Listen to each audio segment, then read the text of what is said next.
Hello, the Young Turks. I'm Jake Huger. We got a great hour ahead for you guys. JR is producing, Jesus is directing. Oh, let's do it, man. Let's take these people down. You know who I'm going after? Michelle Bachmann, Sam Brownback, Chuck Grassley, Max Baucus, etc. I'm coming for you. And it's a great article from TruthDig. What they went and did was they looked at the environmental working group, and these guys figured out over an 11-year period between 1995 and 2006 how much different congressmen and senators and their families have taken in farm subsidies. Now, these are government handouts of the highest order. Now, of course, all of these people have said, government handouts are the worst. When they go to the poor and the middle class, we hate it. Oh, it's socialism. Look, you want the quotes. Here's Michelle Bachmann. Government handout, literally, is socialism. And that it, quote, reaches down the throat and rips the guts out of freedom when you get government handouts like this. So, let's start with her. How much did Michelle Bachmann's family farm get from the United States government? In just those 11 years that they looked at, $251,973. So what happened? I thought it was socialism. You don't want to take that handout from the government, do you, Michelle? $251,000. You want to give that back, right? They got it in corn subsidies and dairy subsidies. It is inarguable. It's a fact. You got a government hand. As long as it's for you, and as long as it's for the wealthy, then you got no problems with it, right, Michelle? You know that 75% of farm subsidies go to the top 10 wealthiest farmers in the country? Farming companies, what winds up being. So these farming subsidies go to the wealthiest people, some of the wealthiest people in the country, including Michelle Bachmann. Now, you can say, hey, look, that's her family farm, but does she personally get anything out of it? Yes, her percentage of the farm or her value that she has in the farm is worth $250,000. Just about the same as much as the farm got from those subsidies in those 11 years. Hey, you know, Michelle, you could solve this whole thing is if you just take that $250,000 share you have in the farm and give it right back to the government. You wouldn't want to rip down the throat of the American people and rip out their freedom, would you? Interesting. And then how much has she made personally? Some years she doesn't make that much from the farm. Even after all those subsidies, she only makes $2,000. Now everybody gets different, and it's her father-in-law is involved, her husband, et cetera, et cetera. They all get different amounts. In 2008, she made $50,000 from the farm. I assume, Michelle, you'll be giving that back, right?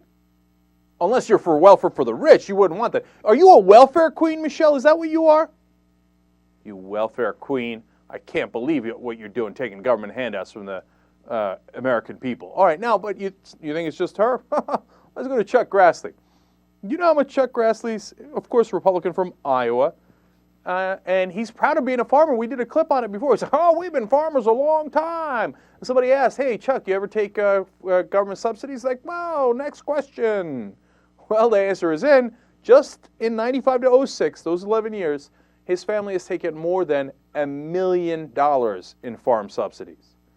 But when you ask Chuck Grassley, hey, how do you feel about, the healthcare market and maybe giving subsidies to the poor, the people who can't afford it, people who are 133% above the poverty level? No. Then he can't have it. Here's a quote that he gave the Washington Times. Whenever the government does more, that's a movement toward socialism. Give it back. Give it $1 million back. All right, you can't give it back for your whole family? How much did you personally take? Let's look at it here. Oh, yeah, look at that. $238,974. Give it back. You socialist welfare king, I guess in your case. All right, now let's go to Senator Brownback, who's Republican from Kansas. He held a prayer fest to make sure that the socialist health care bill didn't work and that no one got subsidies. Of course, except for his ass. He doesn't mind him getting subsidies. How much did he get in farm subsidies? $500,000. Let's go to the Democrats. Max Baucus, who didn't want any public option or he didn't want any Medicare buy-in. He didn't want those things that he didn't put in the Finance Committee bill because that would have been the government getting too involved, etc.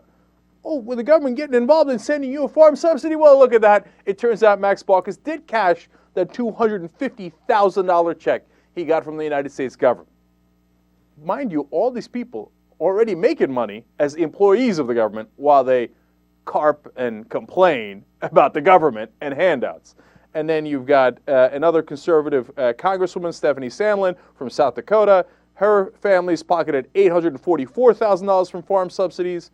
Blanche Lincoln, who didn't want the public option, Democrat of Arkansas, too much government involvement. She didn't mind the government involvement when she took home $715,000 in farm subsidies for her family.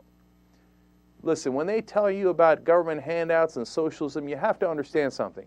They're lying to you. They love it when it's government handouts for them, for the rich, for corporate America, etc. But when it's handouts, quote-unquote handouts, to help the poor or the middle class, that's when they hate it. Because they're not poor, they're not middle class. It doesn't help them. It doesn't help their corporate interests. See, the people that should be most angry about this story are conservatives. Because they're playing you for fools.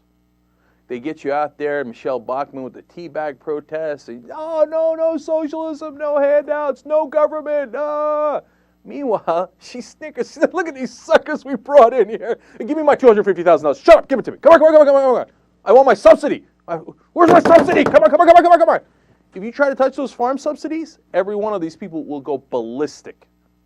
Okay, you know how much we have in subsidies for government overall for farm subsidies? It's $178 billion, okay, in those 11 years. $178 billion given away to some of the richest people in America. Does anyone complain about that? Not a peep. As long as the rich are making money, you just hush up. There are no teabag protests about that. Nobody's out in the streets talking about farm subsidies because your corporate overlords aren't paying for those protests. They're not picking you up by the bus. They're not giving you donuts for those protests. They're not giving you signs that they made back in their corporate offices for those protests because they're getting paid off that, and so are the politicians.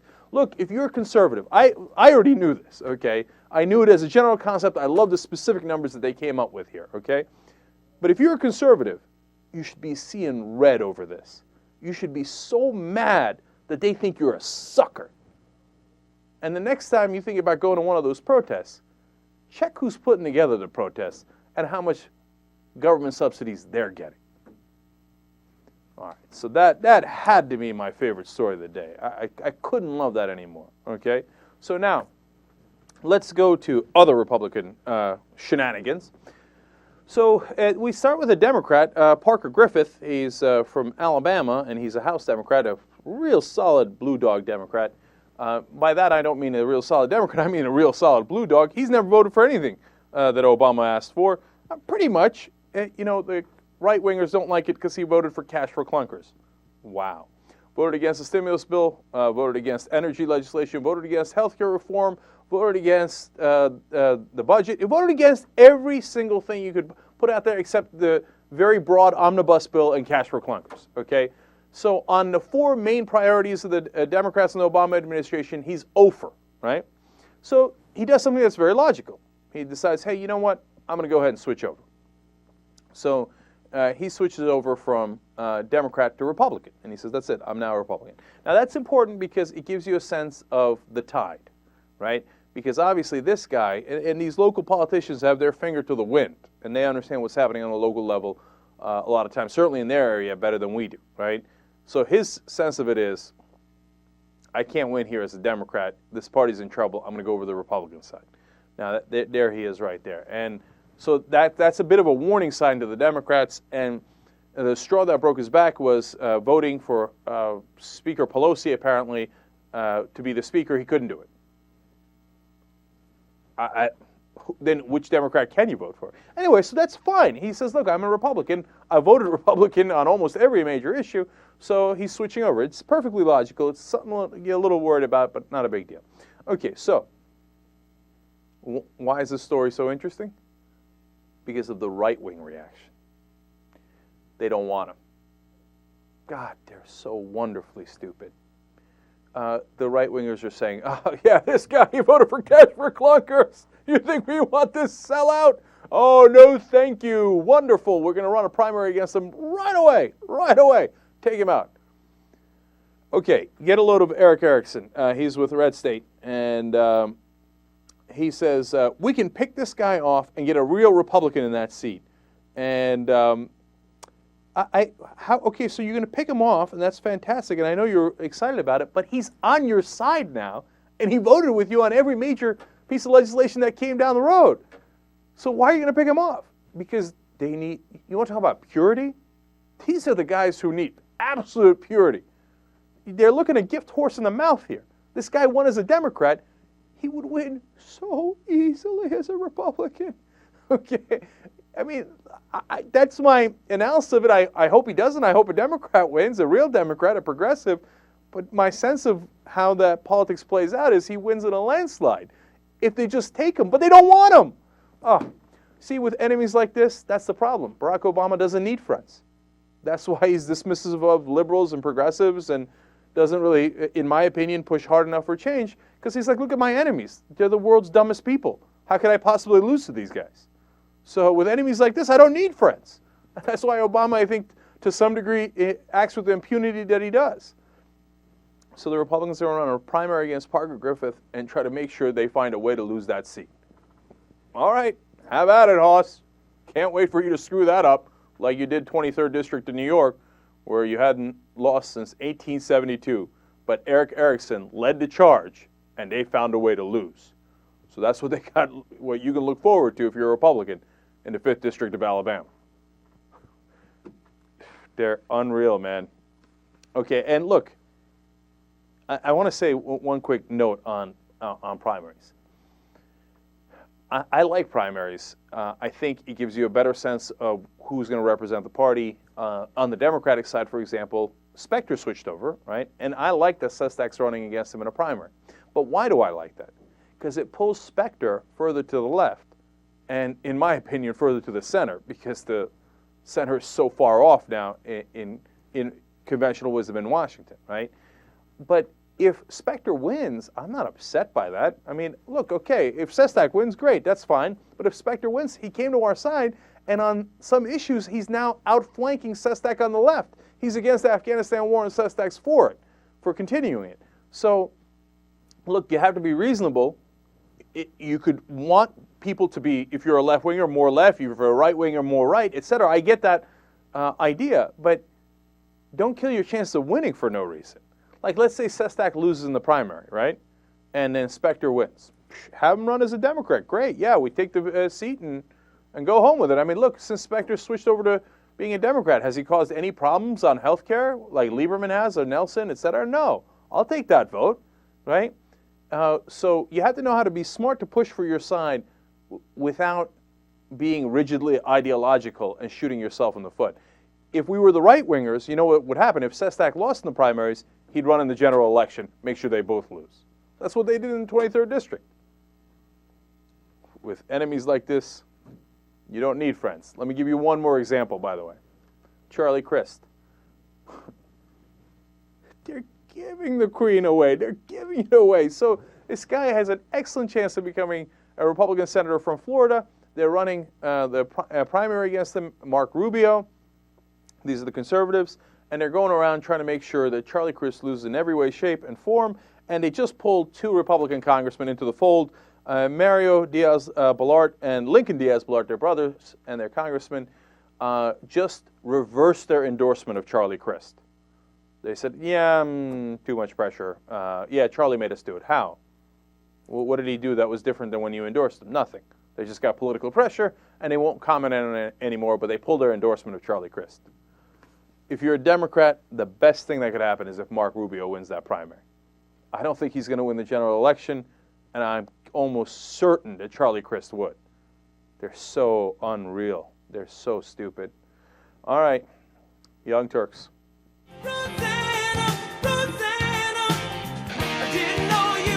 Back on the Young Turks. You know, sometimes I wonder about how clueless Democrats are. You know, Tom Harkin's a really good guy, one of the more progressive guys in the Senate. He's the one that says, look, I'm going to bring back the public option. I'm going to bring it back. I'm going to bring it back, I guarantee you. I hope he does. I doubt it, but I hope so. Okay, so what's interesting, though, is that when asked about, hey, what do you think about the fact that the White House didn't pressure Liberman at all?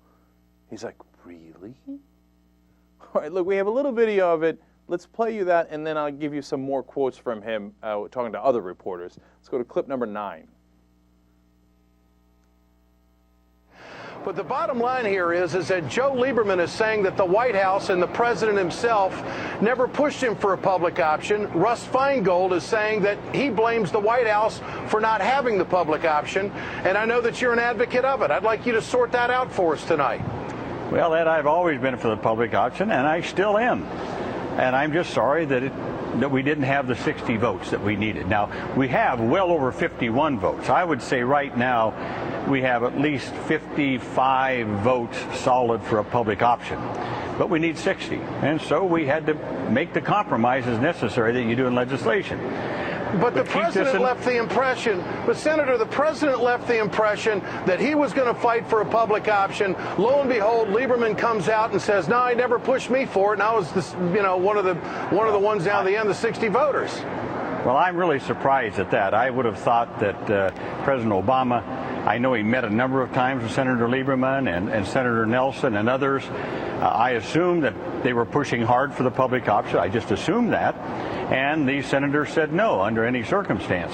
And that's why we had to do the compromise. Here's the hope I'm holding out, Ed. Next year and the year after, there are other ways of revisiting the public option. Keep that in mind. We're not giving up on this. This is not the end of the road for a public option. Yeah, that's wrong. It is the end of the road. It's not happening. Okay. Now, look, it doesn't mean that they can't come back to it 5 years from now, 10 years, 15, 20. Maybe they don't even come back to it. They come back to single payer when the system blows up. It's entirely possible. Are they going to come back to it in a year? I'd fall out of my seat. 2 years? I'd be very, very surprised. Let's see what happens. Okay? Could they come back to it if Obama gets a second term? And then he feels like, well, you know, it's been a long time since I made those deals with the healthcare companies, and maybe perhaps I could dip my toe into being a little stronger. Could that happen? Maybe. Okay. Am I not hopeful? All right. In other interviews, Harkin was asked, he says, all I'll say is I was surprised to hear this because I had assumed all along the White House was pushing strongly for the public option. I just assumed that. The thing is, I don't distrust him. That sounds like, come on, you can't be that naive, right? But I think he is that naive. I think a lot of Democrats think like, well, golly gee willikers, the president said in public that he pushed for it. You're telling me behind the scenes he didn't? So now, of course, Feingold's a lot more savvy than that. And he just came out and said, yeah, the president didn't push for it, and it's his fault. Okay, so I like that kind of honesty. Now, then when they go to Gibbsy. Now, look, here's the thing. For press secretaries, their job a lot of times is to lie. Not lie all the time, but they have to lie a certain percentage of the time. That's why I think it's a hell of a job. It's tough, and I don't think anybody comes out of it looking great. Okay, and I remember I used to have debates with Ben on this, and he'd say, oh, like McClellan's a particularly bad press secretary. Yeah, of course there could be press secretaries that are worse than others. I mean, God, but if you're a press secretary for Bush, you got to get out there 80, 90% of the time, lie, cover for his ass, et cetera, et cetera. So McClellan told a bunch of lies when he was in charge of the press office for the White House. But so did Ari Fleischer, so did everybody who did that job for Bush. And honestly, everybody who does it for Democrats too, right? It's just a question of how many times you lie and when, right? So here we have a situation where Gibbs is forced into a lie. When they ask him, hey, how about the fact that Obama didn't do anything about fighting for the public option? Gibbs says, quote, he did absolutely everything he could to ensure that the public option was in there. Oh, come on. Really? Sitting on his hands and when Lieberman comes in and says, you know, I'm not going to vote for it, that's all that Obama could do? If that's absolutely everything that Obama can do, then I'm not interested in that. And by the way, notice that Lieberman also threw Obama under the bus.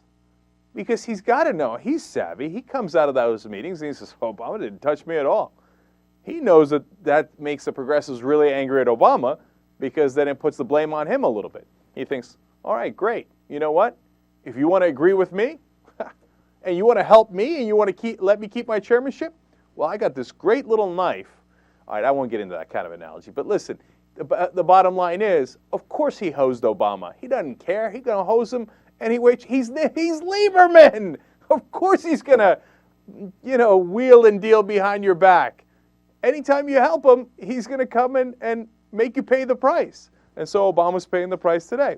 And by the way, if you're still not sure and you're still in like la-la land and think, oh no, Gibbsy's probably telling the truth. Gibbsy. Why do I keep calling him Gibbsy? I don't know. I'm amused by that. I don't mean to be too towel snappy with him. Never met the guy. I don't know. Okay. Anyway, so if you still believe, that Gibbs is right and Obama's right, they did everything they could. Well, it's an interesting interview that Obama had with April Ryan from American Urban Radio Networks. And she's been in the press a lot lately. And remember, Gibbs went after her, and then I think this is their way of making up for it. Remember, he basically called her a child and was dismissive, which we said was wrong, even though she was going on and on about something but the White House crashers. Who cares, right? But anyway, she did a very good interview here with Obama in the Oval Office. And she was tough with him, and she kept pressing him on certain things. I want to give you one little tiny excerpt from it. She asked the question, that's interesting that you talk about disparities in African Americans, because many civil rights leaders, include persons in the NAACP, are upset that the Senate version does not have the public option. The House has the public option, and the Senate and the House version are very far apart. What are the fears that you have going forward with trying to get a health care reform bill together in a timely fashion? Great question. Obama's answer. Okay, you ready for this? Well, first of all, I think it's important to understand, April, that the Senate and the House bills are 95% identical. There's 5% differences, and one of those differences is the public option. But this is an area that has just become symbolic of a lot of ideological fights. As a practical matter, this is not the most important aspect of this bill, the House bill or the Senate bill. Anybody still think he's in favor of it? I mean, how much more evidence? All right, I'm done. I can't give you any more evidence. He says, oh, it's not important. It's just 5%. It's ideological differences. I'm way beyond that. But, dude, it's like that blog I wrote yesterday and then what we talked about on the show yesterday. It's not about the 5%. It's about, are you going in the right direction or the wrong direction? If you don't understand that the main problem with this bill is that it protects the status quo, that it keeps private insurance, introduces no competition to them, funnels them more customers, makes them larger and stronger, then I guess you don't get it. You don't get why we cared about the public option. It's not the 5% change. It's not how many people are covered. It's that, are you going in the right way? Either he knows that and doesn't give a damn, or maybe he doesn't get it. And then he got offended at one of her questions. Well, seemingly offended. But I like that she was pressing him. She asked him, look, there's a lot of African Americans saying you're not doing enough, okay? And whether it's prominent actors like Danny Glover or whether it's actually prominent political activists, NAACP, et cetera. And he's like, oh, well, I can show you other actors who do like me. Okay. And, he says, again, there was this condescending attitude that I didn't like in the interview. And maybe I'm reading it wrong because I read it and I didn't listen to it. But he says, you have to understand that I'm the president of all Americans, not just black Americans. Oh, really? Oh, I didn't know that. I thought Rush Limbaugh was right. You were only the president of African Americans. Come on, man. Don't bother to say stuff like that. Maybe I'm making too much of it, and it seems like, oh, well, if you are fighting for real change, and I gave that to you, I'd be conceding it to African Americans. Well, if that's the case, then African Americans are like the biggest American heroes. They're the ones fighting for real change, and white people just don't give a damn.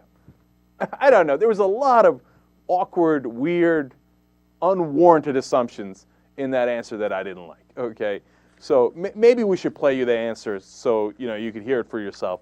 We'll think about doing that on another day because we got to move forward. All right, now let me give you. Should I do this now? The Dem strategy. Yeah. All right, I'm gonna do it. Okay, this is great stuff. So there's this group called Mark Mellman. Mark Mellman's the CEO. There's a group called the Mellman Group, and they do polling, et cetera, and they're strategists, Democratic strategists. And they did this poll, and they found out this shocking result. It turns out that a lot of people, they say, although the majority of the country is against this current health care bill, you're going to be really surprised to find out that a lot of them object to it because they don't think it goes far enough. No! Really? Man, these Democrats, they're on the ball. You know, a couple of months later, they get it. Okay, so this is a memo that was put together as a memo, spread all throughout the Democrats in the Senate and on Congress, and it's getting buzz. So it's getting buzz. One, they're surprised. They're like, oh, you mean to tell me the whole country isn't right wing? Some people thought we didn't go far enough in the bill. How's that news to you? How could that possibly be news? This Washington bubble is an unbelievable thing. You can't break through it. The rest of the country's screaming. How many polls did you have to say on the public option? 60%, 70%, and above. It doesn't get through the bubble. All right, now the second part of it might be even more maddening. So you know what their conclusion was? What great news. Wait a minute. How's it great news that you've also not only disappointed the right wing, which we were always going to do, but you've totally disappointed the left wing, and you've lost both sides of the country? Well, it's great news because they're liberals. They'll come back to us. Based on what? Where's your poll numbers on that? Where's your assumptions? I've got poll numbers showing me that up to 40% of Democrats are not going to show up to vote in 2010. I got another poll saying 30% of Democrats aren't going to show up just on the public option alone. Okay, there was another poll today saying how many Democrats aren't going to show up and how many they lost because of the public option. Okay, it goes on and on, but apparently these guys think, oh, it turns out there are liberals that are objecting. Well, liberals use steamroll anyway. You don't have to give anything to liberals. They'll always vote for us. Great news, everybody. And this clown-ass memo is circulating around Washington to Democrats, and they're ecstatic about it. Hello, I'm trying to break through the bubble. They're not going to come out and vote for you. They're going to stay at home. Look, they think there's no price to pay for disillusioning everybody, for saying to everybody, hey, we're going to get change, we're going to huge change, we're going to challenge the status quo, and then turn around and just give you a tiny little pittance and then go, oh, what, you're not happy with that? Oh, that's weird. It's not weird. It's perfectly normal. Did they think we wouldn't catch on? Look, it's not about the purists, as Lawrence O'Donnell said, and I don't think he meant anything bad by it. Like Arianna Huffington, Jane Hampshire. I don't know if they've got us in the purist category. It's not about that, man. And it's not about us. It's about people. You look at the poll numbers. I don't have to tell them. They already know.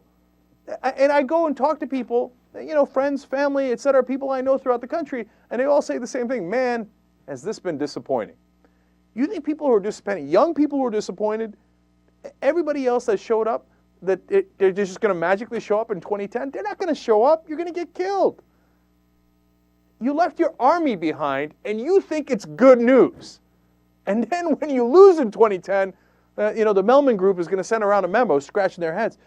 It turns out that more of their voters showed up than our voters. That turned out to be bad news. Oh, who could have seen that coming? And then you look at this stuff and you go, okay, well, that's it. I mean, these guys are hopeless. How shallow and dense can you be? JR. Or they're going to assume that these are our voters.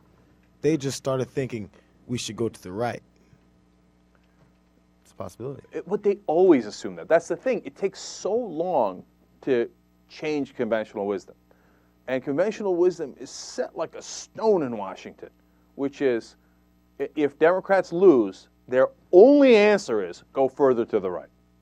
Now, they won in 06 and 08 by challenging the Iraq War, by challenging the status quo, by, et cetera, et cetera. Every single thing. I mean, Obama's whole campaign was, help me out here. Oh, right, change. And then they turn around and they go, oh, well, better go to the right wing. And when they lose, they're going to go even further right. How long is it going to take, JR? I don't know. A decade? I don't know. I mean, it's supposed to be quicker these days, but you can't get through their thick skulls. The numbers don't get through. The people don't get through. The commentators don't get through. The bloggers don't get through. The only people who get through are the retards that come, get happy, everybody. None of our voters are showing up. And they're like, oh, that's fantastic. Yeah, let's do that for 10 years. Can you tell I'm frustrated? All right, well, good luck to you in 2010. See how it turns out. And I keep repeating it because I can't take it. Because you know what's going to happen. It's just the thing we just discussed now. They're going to get killed in 2010, and they're going to think, oh, we should have gone further right.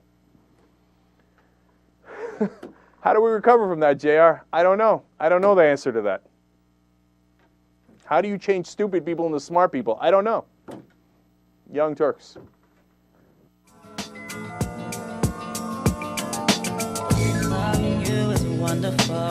Back on the Young Turks. Time to do some foreign policy. Let's have some fun with foreign policy. Well, I think this is one of the most interesting stories of today. A Swedish newspaper had reported that Israel was killing Palestinians back in the 1990s to harvest organs from them. And now that seems like a wild charge, and it sounds like a conspiracy. And, you know, I probably would have been a little skeptical of it myself. The Israelis were outraged, shocked, and chagrined. And, of course, they said that is anti-Semitic. How could you possibly say that about Israelis? It's terrible. And it's not just about Israelis, it's about all Jews, and you're an anti-Semite. Here's the problem. Turns out it's fairly true. And they just admitted it. The head of Israel's Abu Kabir Forensic Institute, Dr. Yehuda Hiss, or Jehuda Hiss, I don't know how to pronounce it, says, yes, we were in fact harvesting organs from dead people without their family's permission, and yes, it involved Palestinians. Now, the story is apparently not entirely accurate. They weren't killing Palestinians just to get their organs, and they were also taking organs from Israelis, including Israeli soldiers, and they weren't asking their families either. They were taking corneas, skin, bones, parts of arteries from the heart, etc., etc. Now, this is terrible, whether they take it from Israelis or Palestinians. But think about how it looks to the Palestinians.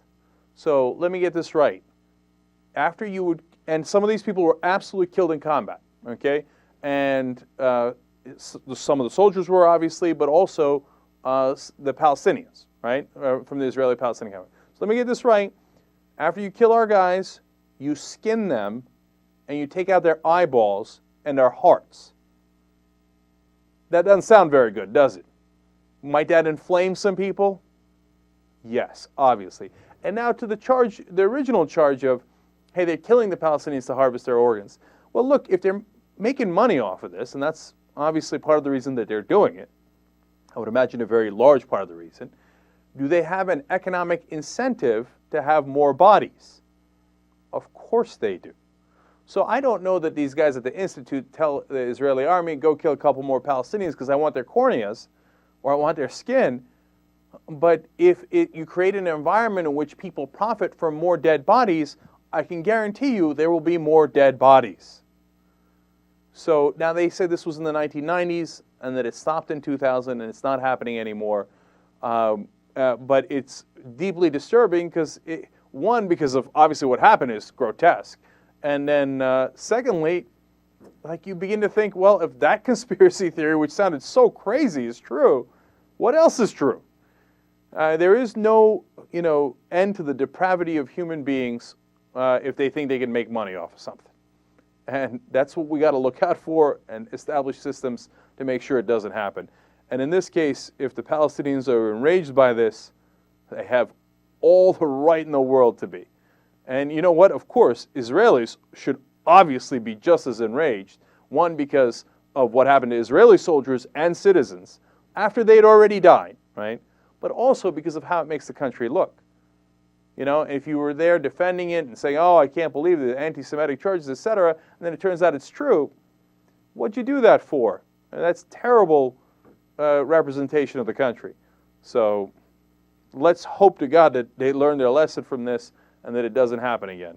But the next time stories come out about what's happening in Israel or the Palestinian territories, all of a sudden I'm not going to be so quick to say, oh, conspiracy theory.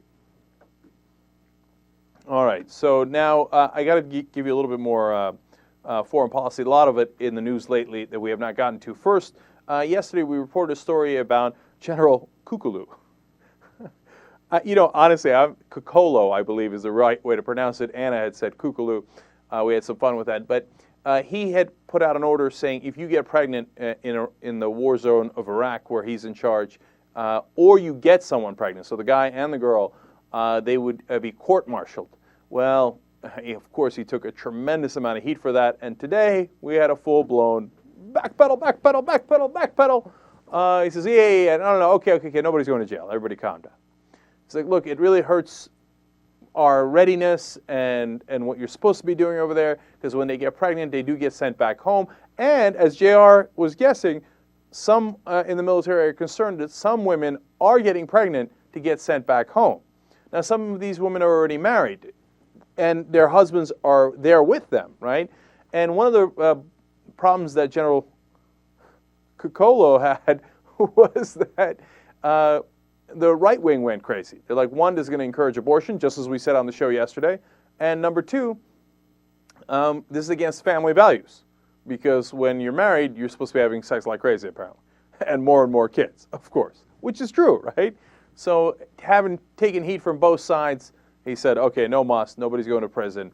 I'm just putting out an order. Don't do it. Okay, well, once you take the teeth out, it's not that much of an order. But nonetheless. So that's the update on it. All right, so now we go to Iran for a second. And there, I don't know how to take this as good news or bad news. Grand Ayatollah Hussein Ali Montazeri has passed away. That's obviously bad news. You might say, oh, it's a Grand Ayatollah. No, he was kind of one of the good guys. He was one of the leaders of the Iranian Revolution, and for a while, people believed that he might even take over for Khomeini when he died, but it turned out that it went in a different direction. But the reason that he's considered a quote-unquote good guy is that he told the rest of the Iranian clerics, no, we're not supposed to interfere in the government. We're supposed to make sure that the government represents the people. That's what the revolution, Islamic Revolution, was about. And you're not supposed to be dictators. So, of course, they're like, get rid of this guy. Get rid of this guy. And they had imprisoned him and banished him, etc. Now, he'd gotten out of prison, and during the Iranian elections was against Khamenei and Ahmadinejad and all that nonsense that they pulled in the election. And so when he died and they went into mourning for him, huge protests in Iran. And that's part of the good news, of course, the Iranian government cracking down on it. But I'll tell you got to give the Iranian people a tremendous amount of credit, because those things have not died down. I thought once Iran cracked down on them, that it would be really, really hard for them to get back up. But every little opportunity to get back up, the Iranian protesters, reformers, etc., get back out there. And during the funeral and the mourning for Montazeri, they were wearing black and green. And green is the representation of the reform movement in Iran. And in Shiite tradition, there is another mourning period 7 days later, and that happens to hit one of the holiest days for Shiites. So those demonstrations could be gigantic. And it's not just Tehran, by the way. It happened in his hometown, it happened in Qom, so it happened all over Iran. So that movement is still very strong, and that's very positive. All right, now let's go to a story on Iran that is not so positive. I think this is bad strategy, but what do I know about their border skirmishes? But did you see the other day? They went and just grabbed an Iraqi oil well. They're like, yeah, we don't think the Americans are going to do anything anymore. And Iraqi government, right. Yeah, this oil well, we thought it was ours back in 1975, this whole oil field, I should say. So they went over, put an Iranian flag with soldiers, and said, okay, it's now ours. And then they had a standoff, and then the reports became really confused. Because one side was saying that Iranian soldiers had taken over the oil field. The other side was saying, no, they're not Iranian soldiers. They're just Iranians that came across the border with weapons. Yeah, that would be Iranian soldiers, especially when they plant the flag. That part's not the confusing part. But as to how it got resolved, everybody's hush-hush on it. So the Iraqis say they took it back, but reporters say they still see an Iranian flag on it. So that's an interesting little thing. And the other interesting part was that we didn't get involved. Because I thought, for sure we'd go in there guns blazing, but we kind of took a back seat there, and I'm kind of happy about that. Now, an unfortunate story coming out of the Muslim world. Pakistani court has ordered that the ears and noses of 2 detainees be cut off. Now, why? Well, look, these are not good guys. Let's be very clear on that. Okay, they one of the guys was 19 years old, and he decided that he was smitten with his cousin and was going to get married to her. So he proposed, and she said no. When she said no, he and his buddy went, kidnapped her, and cut off her nose and her ears. So now the Islamic court is saying, hey, literally, a nose for a nose, an ear for an ear, we're going to take both guys, cut off their noses and ears, and give them a 50-year prison sentence. Now, look, what they did was beyond words. And, you know, I'm tough on crime. But the government of a country shouldn't be cutting off ears and noses. That's crazy. 50 years? Hell yeah. I give them life, man. I mean, that's almost like taking her life. I give them both life, not even blink. But you can't be cutting off their ears and noses if you're the government. So, but they say, hey, look, Islamic rule gets to rule that. And it's, of course, not necessarily Islamic. It's their interpretation of Islam based on local traditions and cultures. But overall, I've said this a million times, and just in case they're listening to YouTube or to XM Sirius or wherever we're broadcast, please stop cutting off people's appendages and stop stoning them. Okay, so you're not doing anybody a favor. All right, now, okay, I got to give you a positive story here, okay? Because there's a funny story. Here, let me do the funny story real quick. We have asked, the United States has asked, and NATO has asked for help in Afghanistan from a country that we've had a lot of relations with, an important country in the region, Russia. That sounds like a bad idea. I'm not sure we want the Russians going back into Afghanistan, and I'm pretty damn sure that Afghans don't want the Russians coming back into Afghanistan. I don't know why they think that's a good idea. I mean, it's a topsy-turvy world when we're asking for the help, which in some ways I guess is a good thing, but it doesn't look good, that's for sure. And it reminds me of when Bush did his dumbass coalition of the willing to go into Iraq. Nobody was willing, so he grabbed like 30 countries like the island nation of Tonga, et cetera, and one of the countries was Mongolia. The Mongols in history went and burned Baghdad to the ground. They killed 800,000 people there. Every man, woman, and child when Baghdad was the largest city in the world. You don't bring the Mongols back into Iraq. You don't bring them back into Baghdad. And you don't bring the Russians back into Afghanistan. I don't know, maybe I'm the crazy one. All right, now finally, the good news. In Libya, there is a very interesting development where the Libyan Islamic Fighting Group, which was the main al-Qaeda partnership and offshoot in Libya, has turned around.